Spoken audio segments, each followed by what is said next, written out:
Bike और जादुई डंडा किसी ने चुरा लिया है और मुझे पता नहीं क्यों ऐसा लग रहा है कि मैं उसे जानता हूँ, लेकिन वो जो भी है जल्दी पकड़ा जाएगा। मुझे तो डर इस बात का है कि कहीं वो जादुई डंडे के राज ना जानता हो, वरना तबाही मचेगी और ऐसी तबाही की तुम लोग सोच भी नहीं सकते। तभी शॉन ने कहा, बाबा अगर आपको पता चल गया कि आपकी बाइक और डंडा किसने चुराया है तो आप उसे माफ कर देंगे क्या? बाबा ने कहा, नहीं, उसे चोरी करने की सजा मिलेगी। गरम तेल में उसे तला जाएगा, वो भी बेसन लगाकर, और फिर कुत्तों को खिला दिया जाएगा। बाबा की ये बात सुनकर शॉन डर गया। अब उसे समझ में नहीं आ रहा कि क्या किया जाए। अगर बाबा को पता चल गया कि बाबा का जादुई डंडा और बाइक उसी ने चुराई है तो बाबा उसे गरम तेल में तलेंगे, वो भी बेसन लगाकर। और अगर बाबा ने उसमें लाल मिर्च और नींबू भी डाल दिया तो क्या होगा? ये सोचकर ही शॉन का दिल घबराने लगा। शॉन बोला, बाबा मेरी तबीयत ठीक नहीं है, मुझे घर जाना है। चलो गुल्ली गुल्ली घर चलते हैं, हम लोग कल आएंगे बाबा के पास। ये बात सुनते ही बाबा ने कहा, एक बात तो मैं तुम लोगों को बताना ही भूल गया। मैं अपनी बाइक और डंडे को ढूंढने के लिए जादुई मंत्र पढ़ने जा रहा हूँ। मुझे ये काम 3 दिन करना होगा और फिर 3 दिन के बाद जादुई डंडा और मेरी बाइक दोनों ही मेरे पास होगी, साथ में वो चोर भी जिसका पकोड़ा बनाया जाएगा, वो भी बेसन लगाकर। इसलिए तुम लोग कोई भी ऐसा काम मत करना जिसकी वजह से तुम लोग किसी बड़ी मुसीबत में फंस जाओ, क्योंकि मैं 3 दिनों तक तुम्हारी कोई मदद नहीं कर पाऊंगा और ना ही तुम लोग मुझे परेशान करना। अब तुम लोग घर जाओ गुल्ली गुल्ली और मुझे अपना काम शुरू करने दो। बाबा की बात सुनकर गुल्ली गुल्ली और शॉन वहाँ से जाने लगे। थोड़ा आगे आने के बाद शॉन ने कहा, अब क्या होगा गुल्ली गुल्ली? बाबा को मेरे बारे में सब पता चल जाएगा और फिर बाबा मेरा क्या हाल करेंगे? मैंने कोई चोरी नहीं की है गुल्ली, मैं तो सिर्फ तुम लोगों की जान बचाना चाहता था, इसीलिए मैंने बाबा का जादुई डंडा उठाया था। लेकिन जब मैं उसे वापस रखने के लिए आ रहा था तो किसी ने मेरे ऊपर पीछे से वार किया और मैं बाइक से नीचे गिरकर बेहोश हो गया। फिर मुझे नहीं पता कि आगे क्या हुआ, लेकिन फिर भी सारा इल्जाम तो मुझ पर ही आएगा, सजा भी बस मुझे ही मिलेगी। बुल्ली ने कहा, डरो मत शॉन, हम लोग हैं ना तुम्हारे साथ, तुम्हें कुछ नहीं होगा। हम बाबा को कुछ नहीं बताएंगे, हमें जल्दी बाइक और डंडे को ढूंढना होगा। एक बार दोनों चीज मिल जाएंगी तो सब कुछ ठीक हो जाएगा।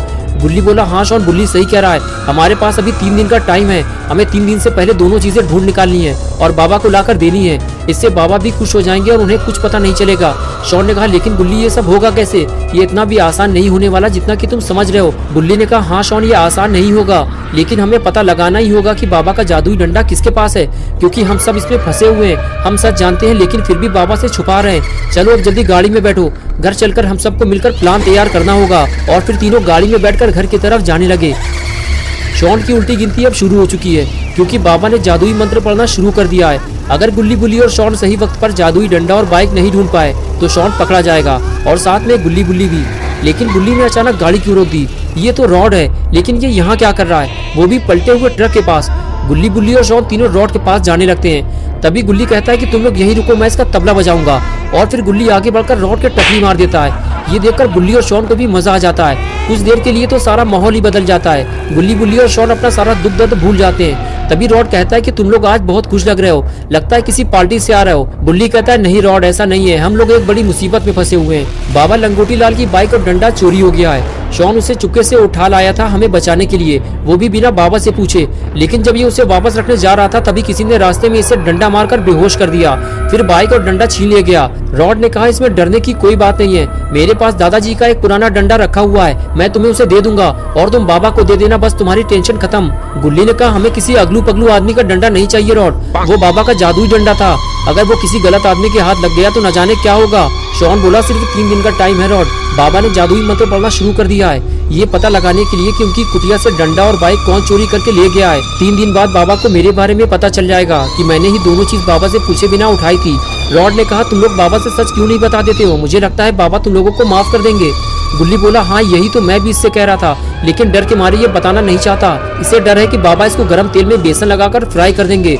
रॉड बोला, हो भी सकता है यार, बाबा का कोई भरोसा नहीं, जरा सी बात पे मारने लगते हैं, मुझे तो बहुत डर लगता है बाबा से।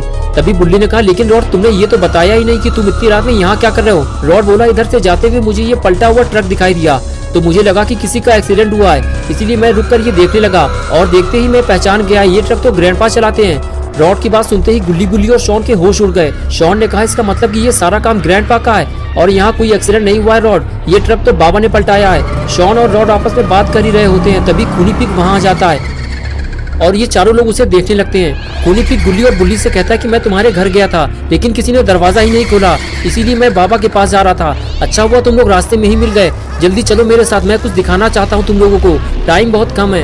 ये कहकर खूनी पिग वहाँ से चला गया। लेकिन खूनी पिग की बातें सुनकर सारे लोग डर गए। खूनी पिग के जाते ही रॉड अपनी वैन में बैठ गया और गुल्ली गुल्ली और शॉन अपनी जीप में, और फिर चारों लोग खूनी पिग के पीछे पीछे चल दिए। खूनी पिग आगे आ गया और गुल्ली बुल्ली जीप लेकर उसके पीछे चल रहे थे और सबसे पीछे था रॉड। कुछ दूर चलने के बाद खूनी पिग अपने जंक यार्ड पहुंच जाता है। खूनी पिग ने अपनी बाइक रोकी और नीचे उतरकर बुल्ली और रॉड को रुकने का इशारा किया। बुल्ली और रॉड ने भी अपनी अपनी गाड़ी रोक दी। खूनी पिग बोला, यही है मेरा कबाड़ खाना, जल्दी आओ अंदर। और फिर खूनी पिग अंदर जाने लगा। गुल्ली बुल्ली और शॉन भी रॉड को लेकर अंदर जाने लगे। आज पहली बार गुल्ली बुल्ली और शॉन को पता चला है कि खूनी पिग कबाड़ का काम करता है, लेकिन वो इस कबाड़ खाने में गुल्ली बुल्ली को लेकर क्यों आया है कि तभी खूनी पिग ने इन लोगों को कुछ ऐसा दिखाया जिसको देखते ही इन लोगों के होश उड़ गए। खूनी पिग बोला, तुम लोग इस सुपर बाइक को तो जानते ही होगे। कुछ देर पहले मिस्टर मीट ये बाइक लेकर यहाँ आया था और उसके पास बाबा का जादुई डंडा भी था और मुझसे कहने लगा इस बाइक को जल्दी अपने जंक यार्ड में कहीं छुपा लो खूनी पिग, बाद में हम इसे बेचकर पैसा आपस में बांट लेंगे। लेकिन ये बात किसी को पता नहीं चलनी चाहिए वरना अंजाम बुरा होगा तुम्हारा, मेरी नजर रहेगी तुम पर। ये कहकर वो यहाँ से चला गया। मैं इसे देखते ही समझ गया था कि ये तो बाबा की बाइक है और ये उसे चुरा कर लाया है। बुल्ली बोला, हाँ ये बाबा की बाइक है खूनी पिग, तुम्हें इसको वापस करना होगा और अगर तुमने इसे वापस नहीं किया और बाबा को पता चल गया तो फिर समझ लो खूनी पिग तुम्हारी डेड बॉडी कब्रिस्तान या शमशान में मिलेगी। ये सुनकर खूनी पिग बोला, मैं इसे तुम लोगों को नहीं दे सकता वरना मिस्टर मीट मेरी जान ले लेगा। बुल्ली जाओ, बुल्ली तुम लोग जाकर अब बाबा को लेकर आओ। तुम लोगों का ज्यादा देर तक यहाँ रुकना ठीक नहीं है, मेरे साथ साथ तुम लोगों की जान को भी खतरा है। जाओ जल्दी बाबा को लेकर आओ, हम लोगों के लिए मिस्टर मीट से लड़ना आसान नहीं होगा, अब वो और भी ज्यादा खतरनाक बन चुका है। गुल्ली बोला, नहीं खूनी पिग, बाबा कुछ दिनों तक हमारी मदद नहीं कर पाएंगे, उन्होंने हमें डिस्टर्ब करने से मना किया है, ये काम हमें ही करना होगा, चलो सब तैयार हो जाओ। गुल्ली खूनी पिग से बात कर ही रहा था कि तभी अचानक से कुछ आवाज सुनाई दी और रॉड अपना सर पकड़कर बैठ गया और इधर उधर देखने लगा। गुल्ली बुल्ली और शॉन रॉड से पूछने लगे, क्या हुआ रॉड? रॉड ने बताया कि कोई चीज मेरे सर को छूते हुए निकली है। रॉड बता ही रहा था कि तभी दूसरी आवाज ने सबको डरा दिया। रॉड ने कहा, अपनी अपनी जान बचाओ, कोई हम पर गोलियां चला रहा है। बुल्ली, लगता है मिस्टर मीट को हमारे बारे में पता चल गया है, जल्दी हमें कहीं छुपना होगा वरना हम सब मारे जाएंगे। ये कहकर रॉड आगे चला गया।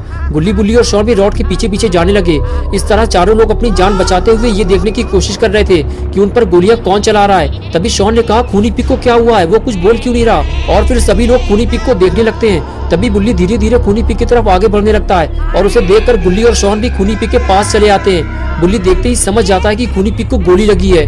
बुल्ली कहता है कि खूनी पिग, तुमने कुछ अच्छे काम भी किए होंगे तभी तुम्हारी जान बच गई है, वरना गोली अगर थोड़ा नीचे रखती तो इस वक्त तुम नर्क में होते। चलो रॉड, हमें इसको जल्दी हॉस्पिटल लेकर चलना होगा वरना अगर ये मर गया तो बेफालतू का खर्चा बढ़ जाएगा। इसे जलाने के लिए लकड़ी और देसी घी का इंतजाम करना पड़ेगा और वो मैं करूंगा नहीं। रॉड कहता है, इसे हॉस्पिटल ले जाने की जरूरत नहीं है बुल्ली, इसे मेरी वैन तक ले चलो, मैं इसका काम तमाम कर दूंगा। लेकिन हम बाहर जाएंगे कैसे? बाहर तो कोई गोलियां चला रहा है। ये सुनकर गुल्ली कहता है, रुको, मैं और शॉन बाहर जाकर देखते हैं कि गोलियां कौन चला रहा है, उसे ठिकाने लगाना ही होगा वरना खूनी पिग के साथ साथ हम सब भी मारे जाएंगे। ये कहकर गुल्ली शॉन को लेकर वहाँ से जाने लगा। तभी पीछे से बुल्ली बोला, जरा ध्यान से गुल्ली, मिस्टर मीट से लड़ना आसान नहीं है और उसके पास जादुई डंडा भी है। गुल्ली बोला, हाँ मुझे पता है बुल्ली। ये कहते हुए वो पीछे के रास्ते से नीचे कूद गया।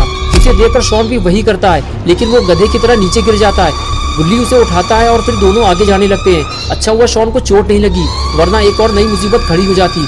गुल्ली और शॉन दोनों इस बात का ध्यान रखते हुए धीरे धीरे आगे बढ़ते हैं कि उनके कदमों की आवाज दुश्मन के कानों तक न पहुंच जाए। आगे आने के बाद दोनों छुपकर देखने लगते हैं कि गोलियां कौन चला रहा है, लेकिन उन्हें कोई दिखाई नहीं देता।